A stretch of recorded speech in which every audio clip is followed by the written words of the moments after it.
नमस्कार दोस्तों, एक नया चेंजेस आया जिसके रिगार्डिंग मैं डिस्कस करने आया हूँ। जैसा कि आपको पता है कि टीडीएस और टीसीएस का पेमेंट पहले आप टीन एनएसडीएल के साइट से करते थे, वो अब चेंज हो चुका है। अब टीन एनएसडीएल के साइट पे जाएंगे तो आप वहाँ पे पेमेंट नहीं कर पाएंगे।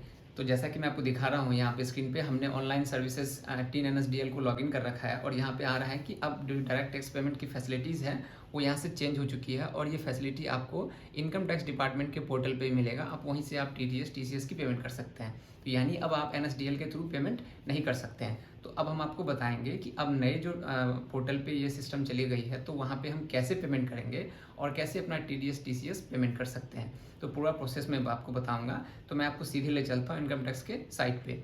तो जो साइट यहाँ पे साइट लिखी हुई है, ठीक वो साइट पे मैं जाता हूँ। तो ये वही साइट है जहाँ पे हम अपनी इनकम टैक्स रिटर्न फाइल करते हैं। तो यहाँ पे इस साइट पे हम आपको दिखाएंगे कि कैसे आप टीडीएस टीसीएस का पेमेंट कर सकते हैं। वहाँ पे डिफरेंट मोड दिया हुआ है, डेबिट कार्ड के थ्रू, इंटरनेट बैंकिंग के थ्रू, यूपीआई के थ्रू, इसके अलावा आरटीजीएस एनएफटी के थ्रू, एंड आप डायरेक्ट ओवर द काउंटर जो पहले आप फॉर्म फिल करके पेमेंट करते थे वो भी अब यहीं पे इंटीग्रेट कर दिया गया है। यानी अब आपको यहीं पे फॉर्म आपको फिल करना है, वो फिल किया हुआ फॉर्म आप बैंक के पास ले जाएंगे और वहाँ पे सीआरएन नंबर होता है, उस सीआरएन के बेस पे बैंक जो है आपके अकाउंट में आपका टीडीएस टीसीएस आपका पेमेंट करवाएगी। तो ये सारे प्रोसेस मैं आपको दिखाने वाला हूँ कि कैसे आज मैं ये करूँगा। तो मैं आपको ले चलता हूँ सीधे स्क्रीन पर और आपको बताता हूँ कि कैसे ये चीज़ें करेंगे। इसके अलावा अगर आपको किसी भी तरीके की फाइनेंस या इनकम टैक्स ऑडिटिंग और अगर किसी भी तरीके की कंसल्टेंसी आपको चाहिए तो आप हमारे वेबसाइट पे विजिट कर सकते हैं, जिसका नाम है www.professionalstop.com। आप ये वेबसाइट पे जाएंगे, यहाँ पे हमारी सारी सर्विसेज मेंशन की हुई है। Foreign company, public company, section 8 company, किसी भी तरीके का कंपनी रजिस्ट्रेशन का काम हो, अकाउंटिंग या बुक कीपिंग का काम हो, या रजिस्ट्रेशन कोई सर्विसेज हो, अदर कंप्लाइंस सर्विसेज हो, डिफरेंट टाइप की सर्विसेज हो, तो आप एक बार जरूर विजिट कीजिए। अगर आपको कोई सर्विसेज के रिगार्डिंग जानकारी चाहिए तो ऊपर नंबर दिया हुआ है, वहाँ आप कॉल कर सकते हैं और हमसे डायरेक्ट संपर्क कर सकते हैं।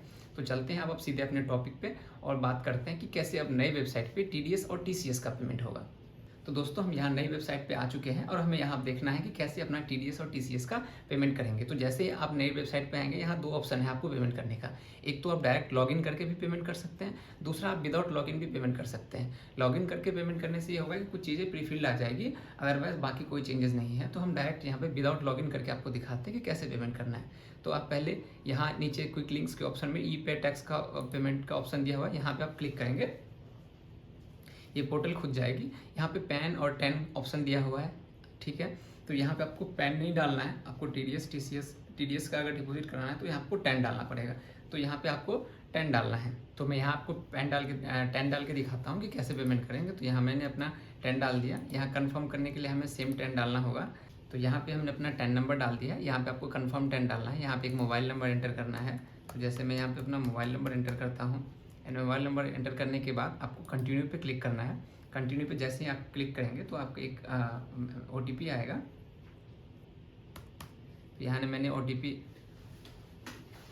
अपनी OTP डाल दी है। OTP डालने के बाद कंटिन्यू पे क्लिक करेंगे तो आगे प्रोसेस हो जाएगा। आपका नाम दिखाएगा यहाँ पे कि क्या नाम है। तो ये नाम आपको शो करेगा। यहाँ पे फिर हम कंटिन्यू पे क्लिक करेंगे तो यहाँ पे ऑप्शन आएगा। अब सबसे बड़ी चीज़ है, यहाँ पे आपको देखना है कि हमें कौन सा असेसमेंट ईयर सेलेक्ट करना है। जैसे कि अभी मार्च का पेमेंट चल रहा है, तो मार्च का पेमेंट अगर हम अभी करेंगे तो हमको अभी असेसमेंट ईयर कौन सा सेलेक्ट करना है, क्योंकि 22-23 के लिए पेमेंट कर रहे हैं तो असेसमेंट ईयर 23-24 होगा। अदरवाइज अब इस ईयर के लिए अगर आप टीडीएस टीसीएस का पेमेंट करेंगे जो कि अप्रैल से है, तो आपको 24-25 असेसमेंट ईयर सेलेक्ट करना है। तो यहाँ पे मैं असेसमेंट ईयर सेलेक्ट कर रहा हूँ। अगर मैं मार्च का पेमेंट कर रहा हूँ तो 23-24 सेलेक्ट कर रहा हूँ।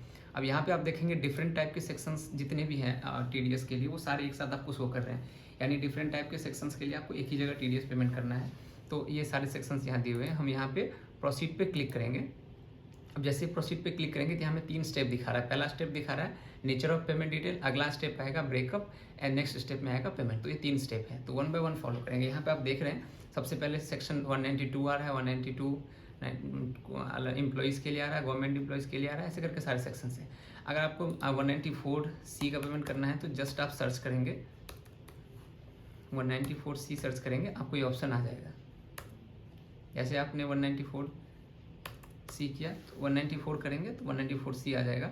अदरवाइज इसके अलावा आपके पास ऑप्शन है कि जस्ट आप कॉन्ट्रैक्टर लिखेंगे तो भी आपको आ जाएगा। तो यानी जैसे मैं इस पर क्लिक करता हूँ, अपना सेलेक्ट कर लेंगे जिस पे भी आपको पेमेंट करना है और कंटिन्यू पे क्लिक करेंगे। जैसे आप कंटिन्यू पे क्लिक करते हैं, हमारा पोर्टल आगे बढ़ता है और यहाँ पे आपको दिखाता है कि आपको कौन से हेड में पेमेंट करना है। अगर कंपनी है तो आपको कंपनी सेलेक्ट करना है, अगर अदर देन कंपनी है तो आपको अदर देन कंपनी सेलेक्ट करना है। तो यहाँ पे मैं अदर देन कंपनी सेलेक्ट करनी है क्योंकि हमारी ये कंपनी नहीं है, तो हम अदर देन कंपनी सेलेक्ट करते हैं। यहाँ पे अब हमें अमाउंट डालना है, लाइक अगर मैं 1000 पेमेंट करना चाहता हूँ तो 1000 अमाउंट डाल देंगे। अगर कोई सरचार्जेस है, इंटरेस्ट अगर लेट पेमेंट कर रहे हैं तो इंटरेस्ट होगा, या कोई पेनल्टी होती है तो वो डालनी है। अगर कोई फीस है 234E का तो वो सारी चीज़ें डालनी है आपको। ये सब सारी चीज़ें डाल के कंटिन्यू करना है। जब आप कंटिन्यू पे क्लिक करेंगे तो यहाँ सारे ऑप्शन दिख रहे हैं। पहला ऑप्शन है नेट बैंकिंग का, दूसरा ऑप्शन है डेबिट कार्ड का, तीसरा ऑप्शन है पे एट बैंक काउंटर, चौथा है RTGS NEFT का और पाँचवा है पेमेंट गेटवे का। तो ये सारे ऑप्शन दिए हुए हैं। तो आपको क्या करना है, अगर जैसे नेट बैंकिंग से कर रहे हैं तो आप कोई भी ऑप्शन चूज़ कर सकते हैं। लाइक अगर मेरे पास स्टेट बैंक का है तो स्टेट बैंक चूज़ करेंगे, हम कंटिन्यू करेंगे तो स्टेट बैंक पे जा सकते हैं। डेबिट कार्ड से आप डेबिट कार्ड के थ्रू भी, ये डिफरेंट बैंक्स दिए हुए हैं, इनके डेबिट कार्ड को यूज़ करके आप पेमेंट कर सकते हैं।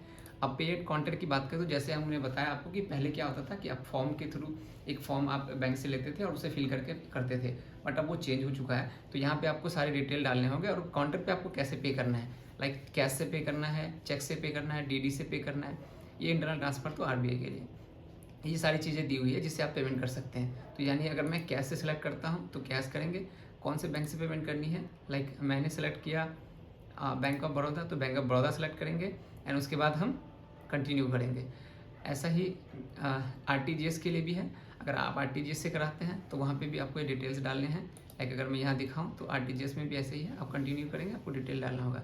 पेमेंट गेटवे यानी UPI के थ्रू करना है तो ये सारे ऑप्शंस अवेलेबल हैं जिसमें आप UPI के थ्रू भी पेमेंट कर सकते हैं। तो ये सारे आपको 5 ऑप्शन दिए हैं जिसके थ्रू आप पेमेंट कर सकते हैं। तो अगर मैं अभी पे एट काउंटर की बात करूं, क्योंकि उसमें कुछ चीज़ें चेंजेस हैं, क्योंकि हम पहले जो था वो नॉर्मल फॉर्म भरते थे, अब वो फॉर्म ख़त्म हो चुका है। तो अब हमें इसी से फॉर्म फिल करके और फिर वहाँ आपको प्रिंट आउट लेके जाना है। तो यहाँ पे आप कैश सेलेक्ट करते हैं, दूसरा हम बैंक सेलेक्ट करेंगे कि कौन से बैंक पेमेंट करना है। हमने बैंक ऑफ बड़ौदा सेलेक्ट किया, कंटिन्यू पे क्लिक करेंगे। जब कंटिन्यू पे क्लिक करेंगे तो यहाँ पे सारे ऑप्शंस दिखेंगे, आप क्या पेमेंट कर रहे हैं, कितना पेमेंट कर रहे हैं, ये सारी चीज़ें देखने के बाद आप कंटिन्यू पे क्लिक करेंगे तो यहाँ पे आपको चालान का समरी आ जाएगा। अगर मैं चालान फॉर्म दिखाऊँ आपको तो यहाँ पे एक आ रहा है CRN नंबर। ये CRN नंबर के बेस पे ही बैंक जो है ये अमाउंट डिपॉजिट कराती है। तो ये CRN नंबर आपके फॉर्म में आ जाता है और उस चालान के बेसिस पे ही हम ये अपना अमाउंट डिपॉजिट कराते हैं। तो ये सारी चीज़ें आने के बाद जैसे कि मैं आपको दिखाता हूँ, यहाँ पे डाउनलोड चालान पे क्लिक करता हूँ, ये मेरा फॉर्म डाउनलोड हो चुका है। तो अब मैं यहाँ देखेंगे तो ये सारी चीज़ आ रहा है, ये मेरा नाम आ रहा है, email ID आ रहा है, ये नंबर आ रहे हैं, ये सारी चीज़ें डिटेल्स यहाँ पे आ रही है और ये लेकर के हमें बैंक में जाना है। तो ये सारी चीज़ें अब करा करके हम बैंक में ले जाएंगे और उसके बाद जो है वहाँ पेमेंट कर सकते हैं। तो इस तरीके से जैसे मैंने आपको TDS का बताया, सेम आप TCS के लिए भी कर सकते हैं। तो यानी अब वो पुराने साइट ख़त्म हो चुका है, ये नया साइट है जिसके थ्रू पेमेंट कर सकते हैं। फिर भी अगर आपको कोई डाउट हो या आपने, वैसे तो मैंने पूरा प्रोसेस बता दिया, फिर भी अगर कोई आपको दिक्कत हो तो आप नीचे कमेंट कर सकते हैं, मैं आपकी हेल्प करूँगा। और मैं उसे पेमेंट करने में अगर आपको कोई प्रॉब्लम आ रही है तो मुझसे आप कॉल भी कर सकते हैं और मैं डायरेक्टली आपसे कॉल पर डिस्कस कर सकता हूँ। बाकी अगर आपको वीडियो अच्छी लगी हो तो प्लीज़ लाइक कीजिए। ये मेरा वीडियोस अभी स्टार्टिंग फेज़ में है, मैं वीडियोस कंटिन्यूसली बनाने की कोशिश कर रहा हूँ। तो प्लीज़ इसे ज़्यादा से ज़्यादा लाइक कीजिए, सब्सक्राइब कीजिए, ताकि मैं और भी मोटिवेट होकर के वीडियो बना सकूँ। और आप लोग ऐसे ही अपना साथ बनाए रखिएगा।